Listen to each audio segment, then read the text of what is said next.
May 11th, 2021. May I get roll call, please?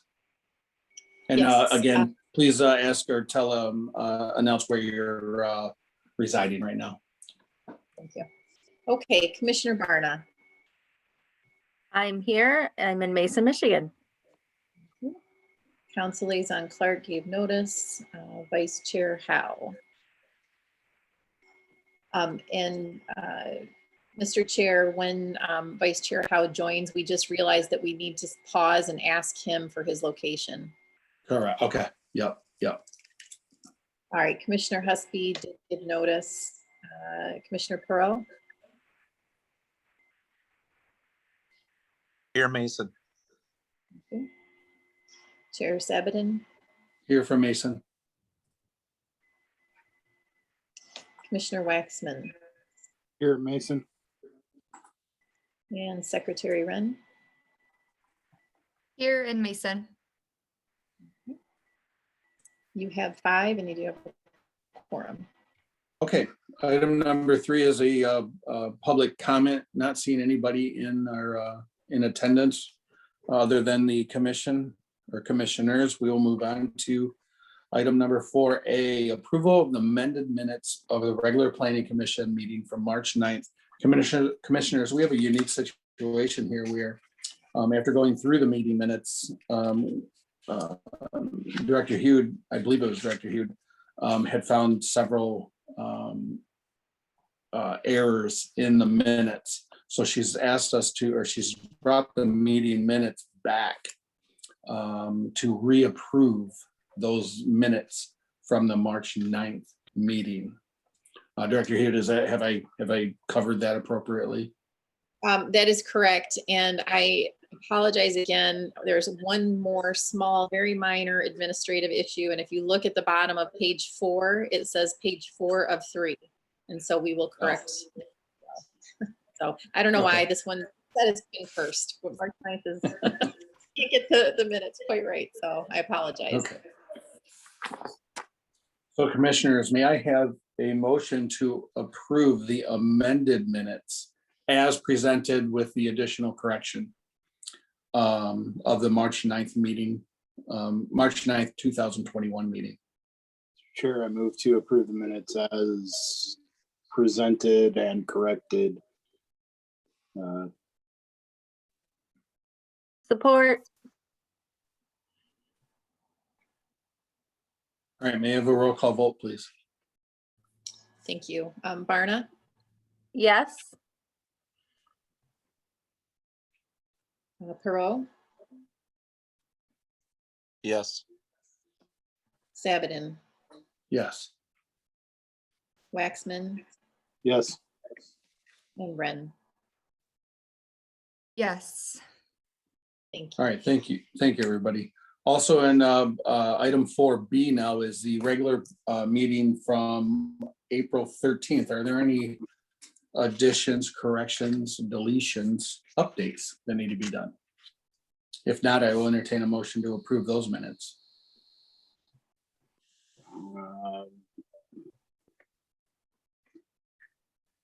Was that a motion, Mr. Waxman? No, Mr. Chair.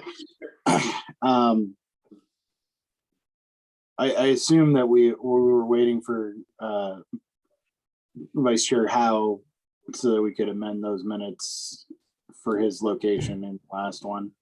Is that correct, Director Hughes? No, it's not my intent to do that. I just,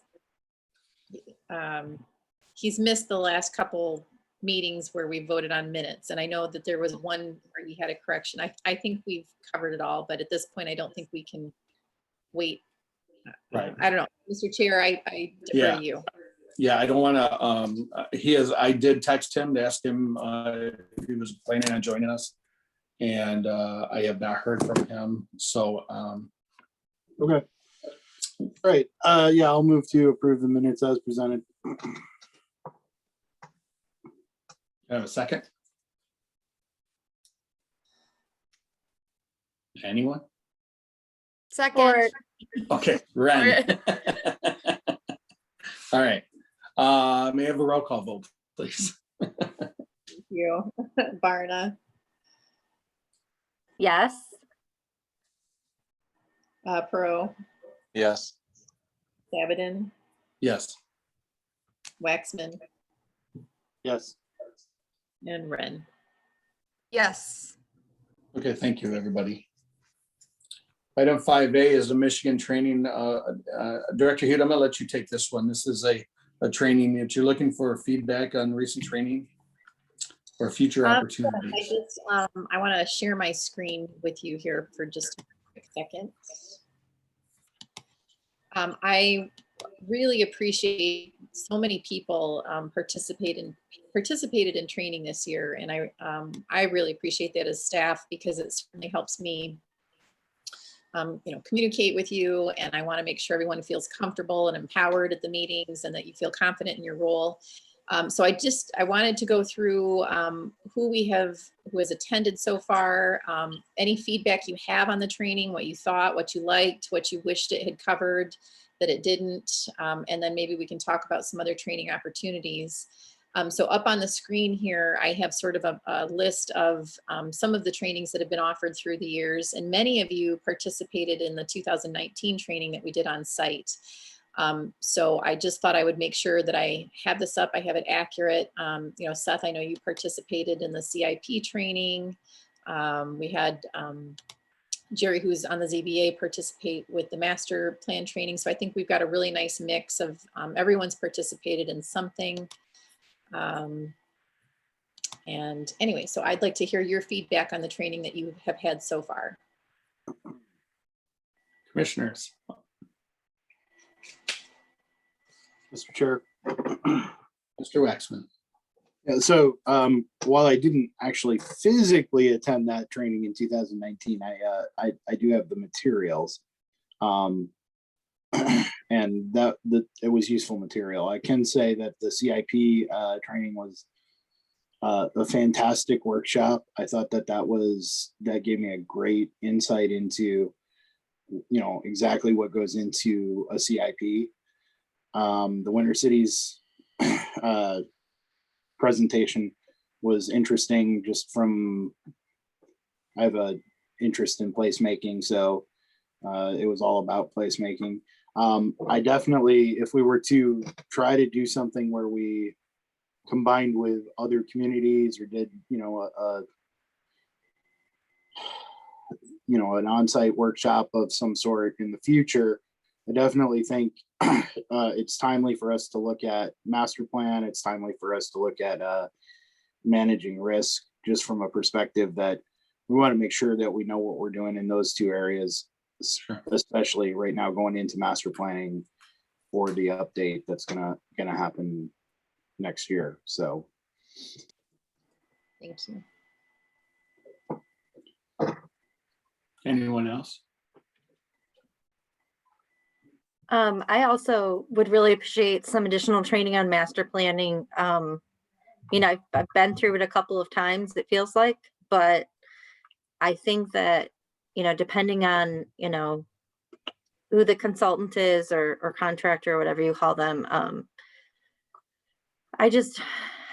I think it's always good for people to start kind of on a level playing field, and what are we doing? Why are we doing it? And maybe you guys did that at the last meeting that I couldn't come to, and that's fine. But I do think that some training in terms of what's the planning commission's role is always appreciated. Okay. Terrific. Thank you. Anyone else? I would just indicate that according to the spreadsheet, I've done a couple of these or several of these now. And they've always been good. The ones I've done have been good, but I will just, this last round that we had, there was 2 days, I think, back to back, or maybe a day between them. And for some reason, when I logged in, they wouldn't let me in. There was limited to like 100 people. And so I did not get that training. I don't know what the issue was. It was later explained to be a technical issue, but I did get the materials, and I think I got a link sent to me that I have not watched yet. So I've just got to block out, I think, a couple hours and go back and watch that. And I forget if that was the managing risk or if it was the essentials one. But the ones I've been to have been great. Thank you. And through you, Mr. Chair, can I ask a follow-up Yes, question? please. Yes. So, Commissioner Pro, you would have, if it was the planning and zoning essentials, I think you also attended in 2019, so it would be a repeat. I would be really curious how you felt about the managing risk one, if that was one that you did attend. And if you felt that might be helpful in terms of, like if we have a special use permit, what happens when you put conditions on it? And I think it goes into a little more detail on those issues. And I'll be honest with you, I don't recall being at a repeat, so I'm guessing that that might be the one that I got locked out of Okay. in 21. But I will have to go back and I'll have to set some time so I can go back and watch what it was that happened that day when I was not in there. Okay, terrific. All right, well, I appreciate it. And if anyone would like to provide more feedback after, if you think of something, then please let me know. And I do think that I agree and support that as part of our master plan process, I'd like for the consultant team to do a 101, and really not just for planning commission and city council, but just a 101 as part of our community engagement, so that everyone participating has some background into the process. And I think in our RFP, we wrote that later on, we'd like to use that as sort of a Citizens Academy module to really help our community kind of understand the bigger picture and how that happens. Okay, thank you. And then, Mr. Chair, I did want to also share some additional resources that between now and any future training, I think you're all getting the magazine. Is that correct? I am now. Yeah. Okay. So you should be getting the Michigan Planner magazine, which is an excellent, I'm really happy they've changed it a little bit, and I think it's a much easier document to kind of digest and navigate. And it's, but yet it has a nice balance of technical information. And I think the most recent one I've actually used in another conversation where it talks about pedestrian scale. That's a very important, from a placemaking standpoint. Mason is a place. Downtown Mason is a well sought after place. And so really understanding how important the construct is, the way it's set up down there. And when we talk about our corridors and our neighborhoods for that matter, I'm having a discussion with developers about the garage doors and how that impacts our neighborhood. So that article, I think you're going to see me reference that a little more often in the future. So definitely hang on to that one. But I wanted to show you that with the Michigan Planner, you can log in. There's some other resources available to you. There are some other workshops that I thought would be interesting to have. There's one specifically on Planning Commission, Planning Commissioner Toolkit, if we want to work on that one. Then there's also the American Planning Association. I am a member of the American Planning Association, and if you wish to be a member, you certainly can purchase. It's a little more expensive, but there are some resources that you can get to for free. So I know sometimes they'll do some different things, but I invite you to kind of explore this website also. And then a little more closer to home is the Michigan Municipal League. And if you scroll to links, wait a minute, nope, that's not it. Is that it? Resources. And you go to information, you're going to get this page, and you can scroll down this bar, and there's just really great information. And it's Michigan specific, which is important from a state the Planning and Zoning Enabling Act perspective. And if you click on Planning and Zoning, you'll see that just a lot of great resources are here. There's a Planning Commissioner's Handbook, and so that's free. And so I would encourage you to perhaps grab that. Remember that in January, we gave you a handbook as part of the packet, and we are more than happy to provide print copies of those for you. I think we've recently updated the ethics ordinance, so I think we have to switch that out. And I think just today we noticed that the Open Meeting Act is missing in your packet. It's in the ZBA and it's in the HDC and it's on your table of contents, but for some reason that document is not in there. So anyway, I would just encourage you, if you have some questions or you're looking for some more information, these are some really great resources that offer you just some free information. Anybody have any questions? Okay. Item 5B is a master plan and RFP update. Director Hughes. Yes, What's thank going you. on? I put the link to our page and just wanted to let you know that we have issued the RFP. I have an information session scheduled tomorrow for anyone, any contractor that's interested in potentially bidding on the job. And so it'll be interesting to hear what their questions are. I've already received some. And the RFPs are due May 27th. So we are trying to adhere to that schedule to at least have a team selected in June and be able to move forward shortly thereafter. And as you remember, our last meeting, Commissioner Waxman is the delegate, if you will, from the Planning Commission that'll sit on the interviewing board, I guess, for lack of a better term.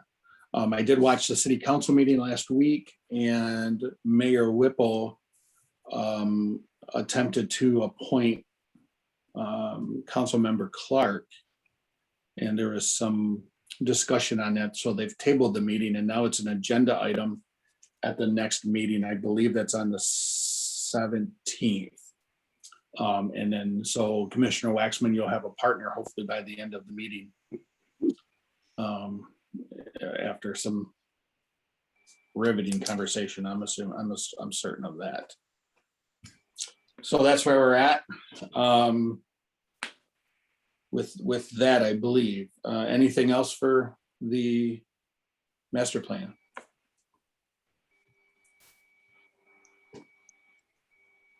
So this is the RFP that went out. Yep. And I just wanted to make sure you saw that we did have the questions in here that we worked through with Mr. Lynch. So, And I do recommend everybody go to that website that's on your agenda. And there's a link there where you can sign up and get emailed updates. So that way you don't have to wait for our meetings to get updates. Are you, Director Heater, are you creating those updates or is staff or? First of all, thank you very much for mentioning that. Yes, I wanted to make sure all of you should be signed up for the email updates. And I will, right now, there's an automated message that you'll get. And then hopefully when the contractor comes on board, they'll be generating the information and it's a City of Mason account. So I don't know, you will get updates. I don't know if they will be personally from me, but it will be from the project. So. Okay, very good. Any questions on the Please plan? with your friends too, with your friends, your colleagues, anybody that you talk to, you know, now is the time. The people that you know, they trust you. And so now is a really great time to reach out to people that you know and invite them to be a part of this process by signing up for updates. Great. Anything else on the master plan?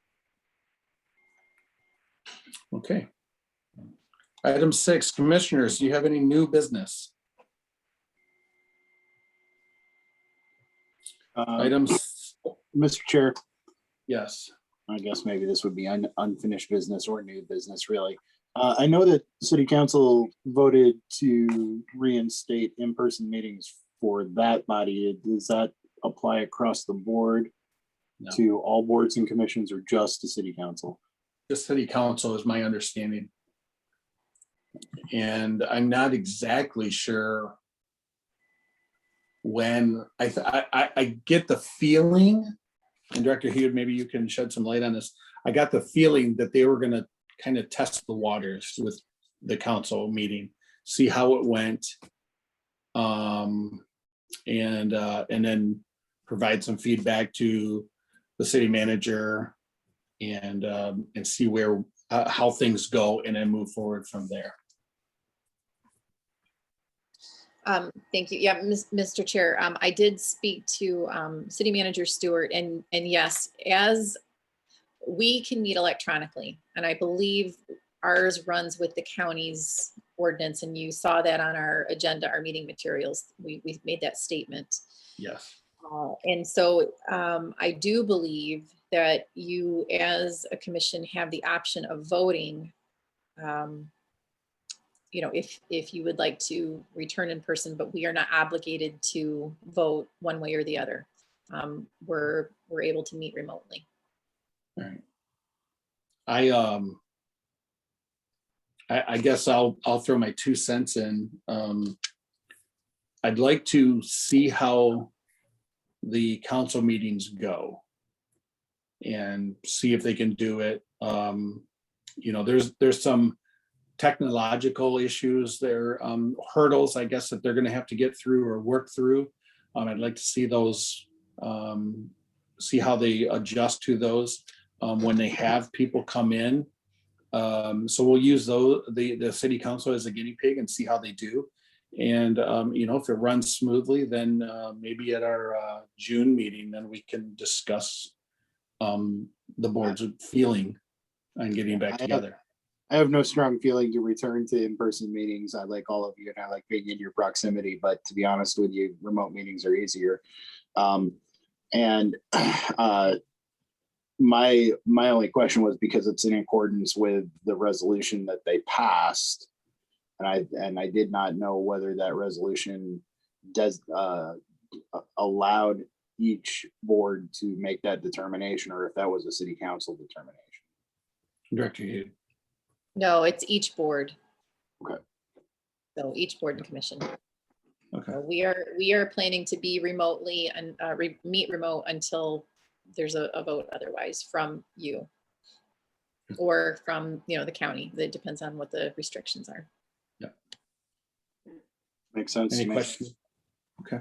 Any questions on that? Okay. Liaison reports. I have an email from Councilmember Clark that I'd like to read to you. It's his liaison report from council. At the April 19th meeting, the council received the quarterly investment report, authorized a change order to the wastewater treatment plant blower contract per the CIP, increasing the authorized amount by $4,362.93. They also authorized the contract for the installation of the Temple Street pedestrian crossing per the CIP in the amount of $39,782, which is $9,000 over budget. They authorized the contract with Levitt and Strack excavating for the 2021 sidewalk improvements, authorized the purchase of equipment of a V-Box salt spreader from the Truck and Trailer Specialties for $9,640, which was not budgeted for and will require a budget amendment. They had a second reading of the adoption of ordinance 234, rezoning of 1041 and 1123 South Jefferson Street. At the May 3rd City Council meeting, the council received the mayor's proclamation for Arbor Day, April 30th, recognizing the citizens of Mason for their support over the years of Arbor Day. And they held a public hearing on the proposed 2020-2021 budget, adopted the 2020-2021 budget on a vote of 5-2. Passed a motion to return to face-to-face council meetings on May 17th. And the Capital Area District Library gave their annual 2020 report. So that is from Councilmember Clark. If there's any questions on that, please email Mr. Clark. In your packet was or is the city manager's report. There's a link there that'll give you to it or get you down to it. That is the end of the agenda. Council members or commissioners, do you have anything for the good of the order? All right. Thank you very much for attending and your dedication to this board. Thank you very much. We are adjourned at 6:55. Have a good day, everybody.